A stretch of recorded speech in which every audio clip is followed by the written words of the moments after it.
sa utos nating mahal na Pangulo na siguraduhin na paspasan natin yung pag-imbestiga dito sa involved sa mga flood control anomaly. Nagsampa tayo ng kaso ngayon, yung pangalawang batch ng cases na i-file natin laban naman ngayon sa mga DPWH officials na sila Henry Bryce at saka si JP.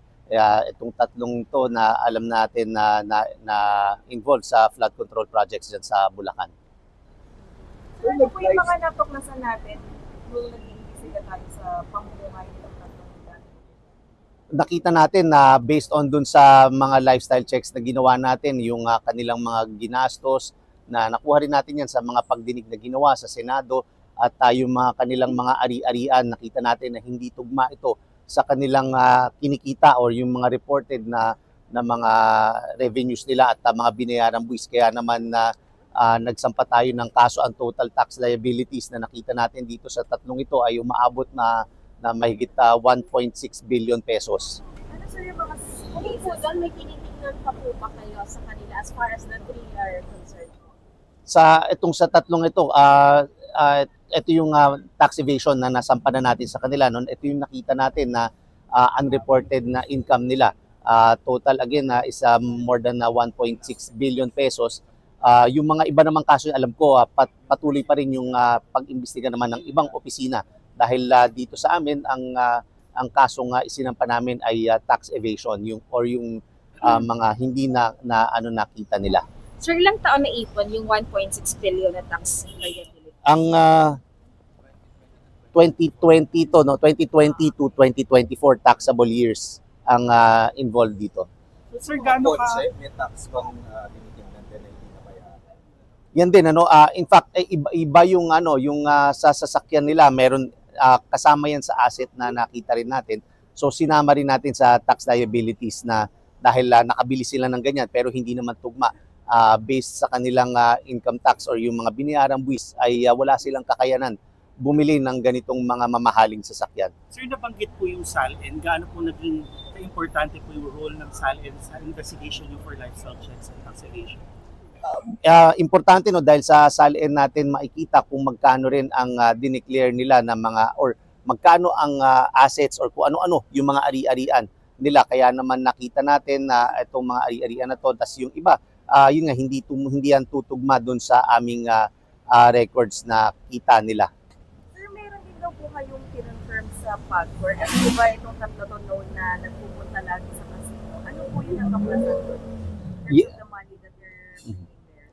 Yun nga, tiningnan din natin dahil lang dito sa mga pagdinig, nakita naman natin na malaki ang ginagastos nila sa casino.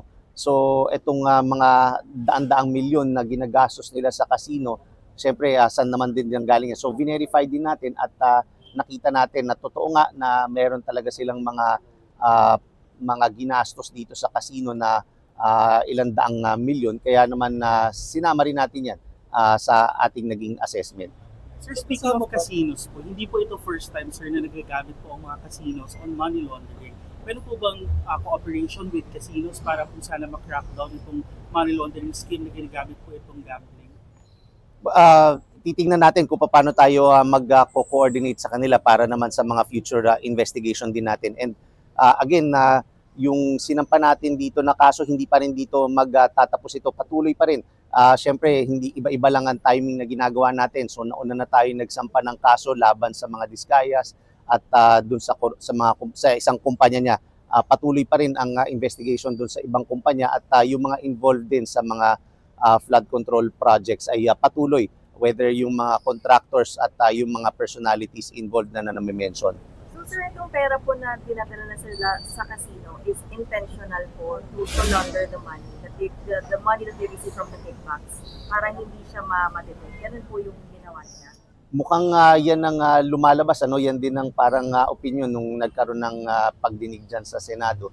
So hindi natin masabi kung ano talaga ang totoong intention, but as far as we're concerned, kahit ano pa ang intention yan ay may liable na sila for tax evasion dahil whether yan ang purpose niyan o kung ano man, hindi na importante yon dahil ang importante meron silang perang ganyan at meron silang unreported income at automatic yan ay malinaw na tax evasion ito.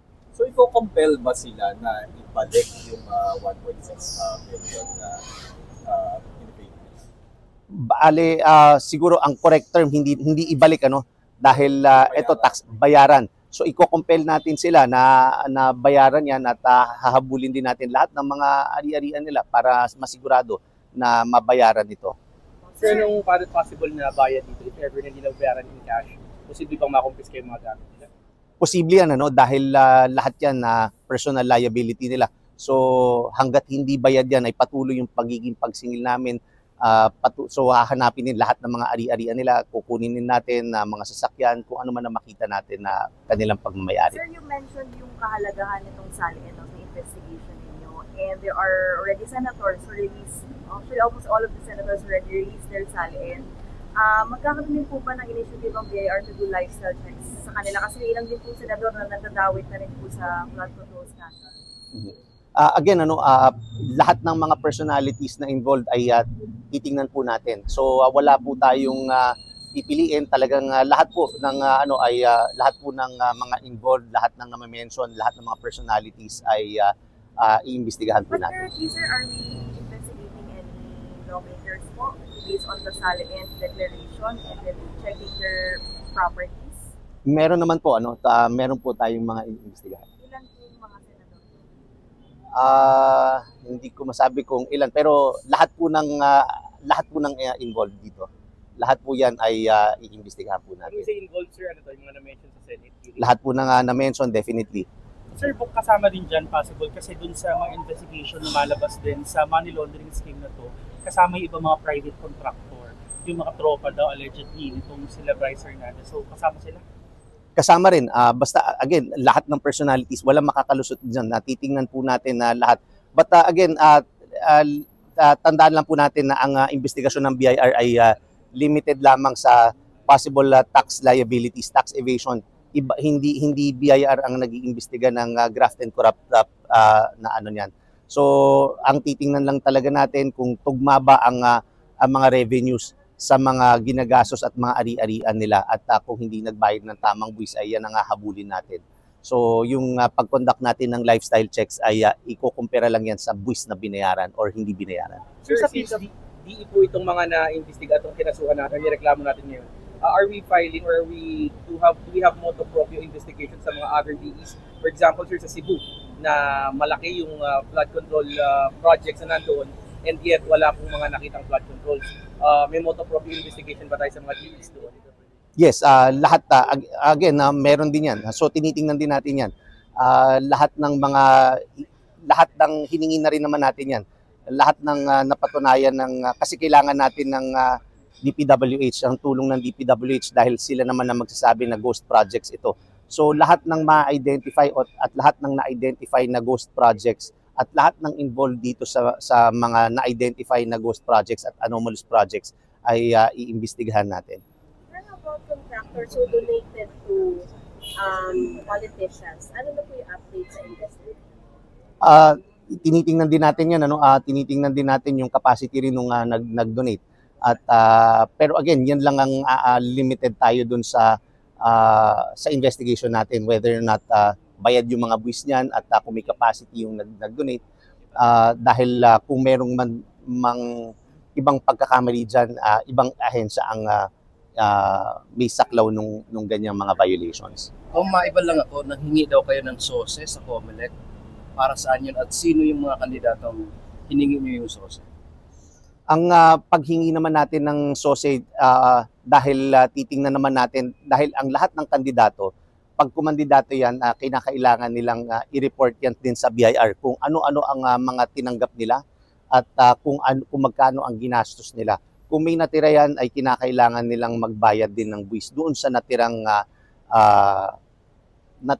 income na natirang natanggap nila na hindi nila ginastos at kinakailangan nilang magbayad ng taxes dyan. So yan ang tinitingnan natin. May candidate po ba kayong pwedeng pangalanan? Kaninong SOSE?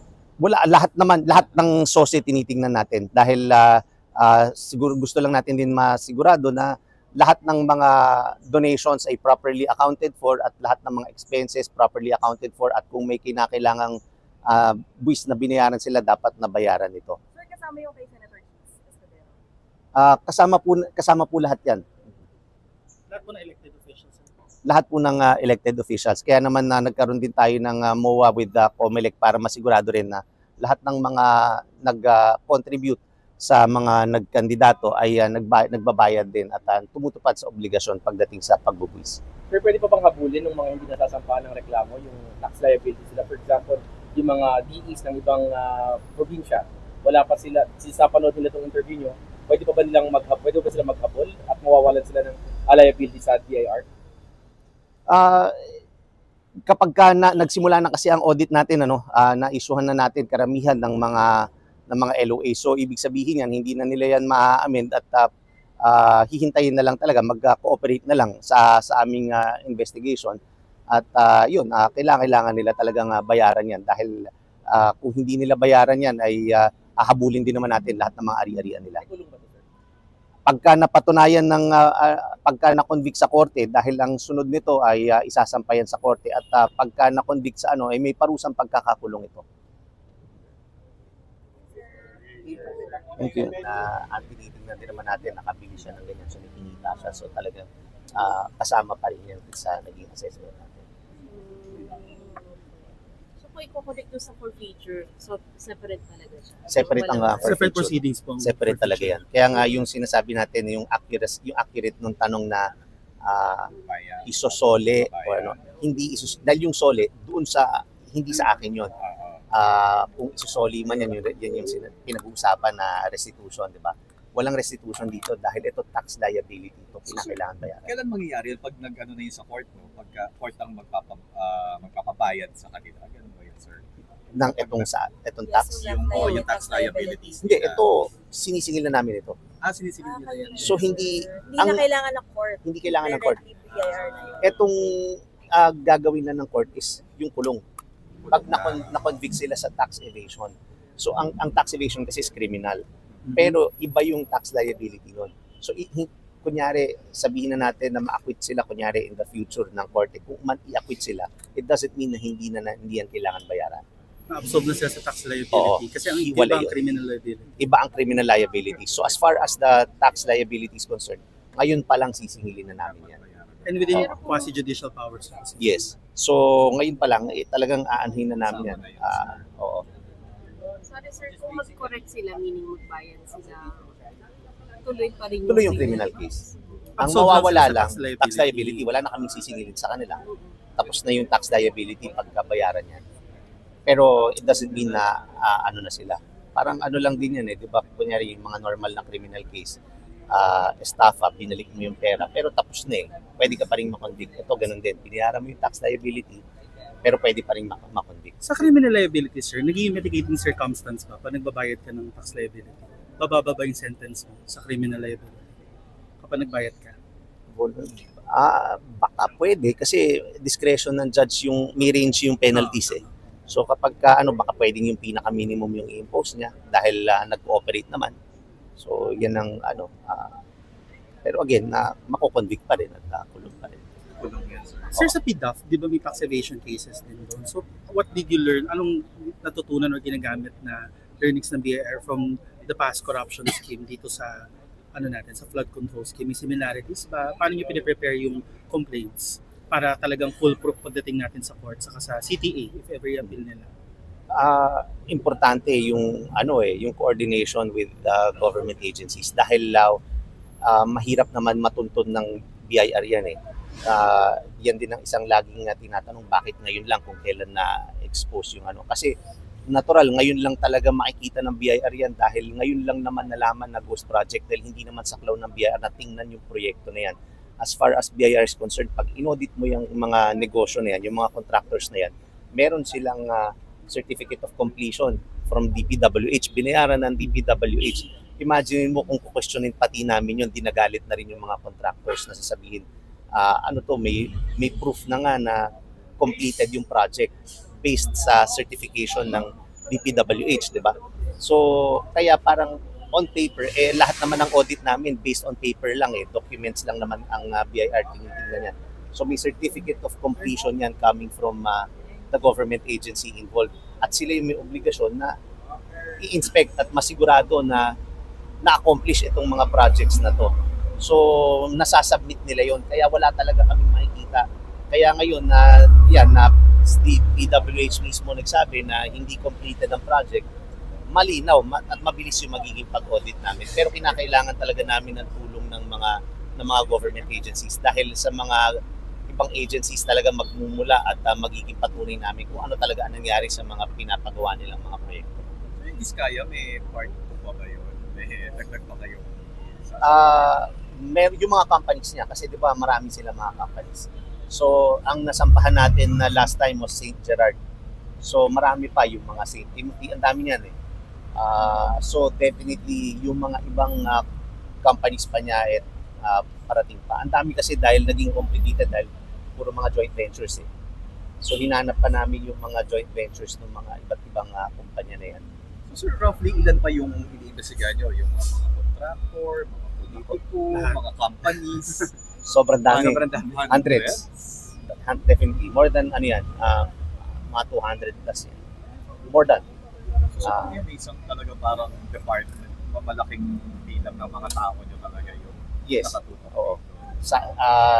Siyempre, yun nga ang directive, di ba, to prioritize our, so lahat talaga nakatutok and we will make sure na lahat ng kumpanya na involved, lahat ng na mention dyan ay ma-investigate. So nagsa-social media scanning din kayo, sir? Kasi di ba yung anak ni Napoles doon nahuli yun?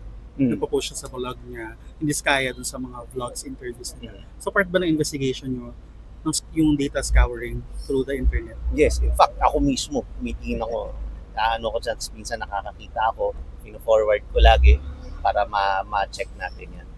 Nung una sir na di ba, yung unang interview namin sa inyo, yung Nepo Babies, yung tanong namin. So kasama rin yung mga, nila sa tinitingnan. Kasama rin. Although yung pero liability, hindi naman dahil yung mga anak. Kasama ang family members, di ba sir? Sa lifestyle checks, usually. May criminal. Kasama, kasi maraming kailangan tingnan dyan, Una-una, ano ba yung Nepo Baby? May minor ba yan? Kasi kung dependent ba dun sa magulang, may sarili bang kinikita? Kasi kung may sariling kita yan, kung hindi na siya minor, may sariling kita, di syempre siya mismo, titingnan din natin kung ano yung kinikita niya at kung tugma ba dun sa lifestyle na ginagawa niya at lahat ng mga gastusin niya. So medyo kailangan talaga comprehensive and medyo complicated yung mga proseso. Thank you. Thank you po.